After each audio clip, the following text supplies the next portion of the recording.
Kim here, Director of Communications for the Arizona Senate Republicans, and joining me today is Senator Vince Leach, President Pro Temp, District 11, and we're talking about education funding. There's been a lot of money that's been pumped into our schools for years now. Tell us a little bit more about that. Well, you know, Kim, there has. I came here and I was first elected in 2015, and we were short. We were short some money in specific areas, so school financing for buildings and money for studies, various levels of studies, one thing and the other.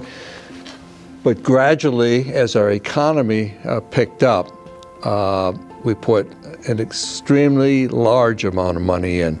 We were funding students under $10,000 per student, closer to $9,000 per student, all levels of funding. That's state, federal, and local taxes. This year, we will be over very close to $15,000. Wow. That's a huge increase that has been funded by the taxpayers. Mm-hmm. And there were also efforts to get teachers more money. Exactly, and that would have been in, I believe it was in 2018. There was a move. We had talked about, in fact, the year before, we had a 1% that we gave. That was interpreted, instead of being a raise, it was interpreted as a stipend. Well, then we came back in the next year, and there was a push by the teachers, and we were low. When you look at us on a national basis, we're not the 50th, because when you compare other states and cost of living, one thing the other, but we were still lower than where we should be to bring in good talent into teaching. So the 20% by 2020 program went into effect with the help of the teachers that were here on campus and we put that through.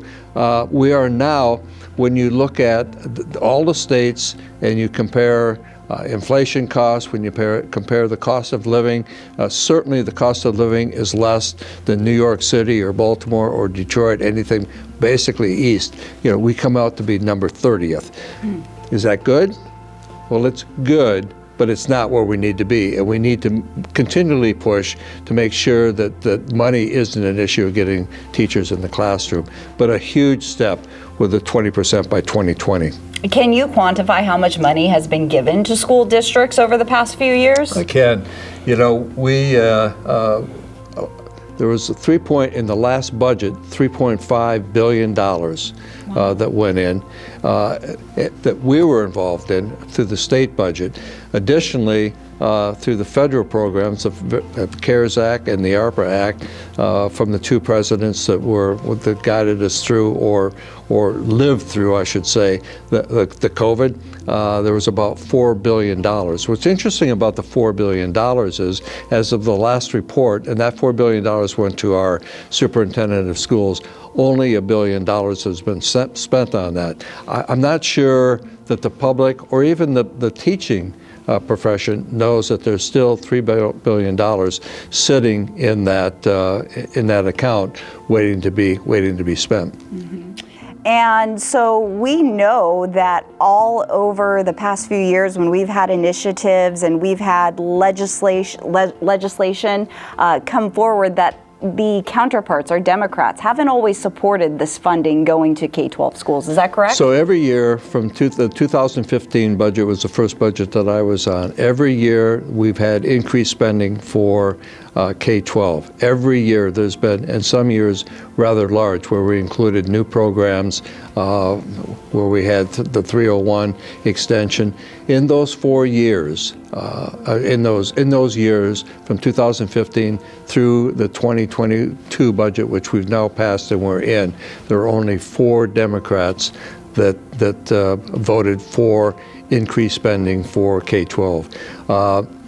Which is really interesting, because we're always asked by that group, by the party opposite of the Republicans, for more money, and more money. And when we do put together a budget that we have since 2015, they don't vote for it. In fact, an interesting factoid, in the year that we passed the 20 by 20% 20% by 2020. The Democrat Party had put together in their budget proposal a 4% teacher increase. So it's a little disingenuous for them to always be asking for more money, more money, more money, and we have been doing that, and that's why this segment isn't about the aggregate expenditure limit, but that's why we're up against the limit. We have met what the voters think is fully funding. We have more money coming in from the state lands, $2.2 billion. Little known fact, we've increased school buildings by 37 buildings over the... Wow. Yeah, 37 new buildings have gone up in Arizona. That's incredible. It is. And that gets lost. It gets lost, and some would say it gets in the weeds. But 37 new buildings have been funded with taxpayer money.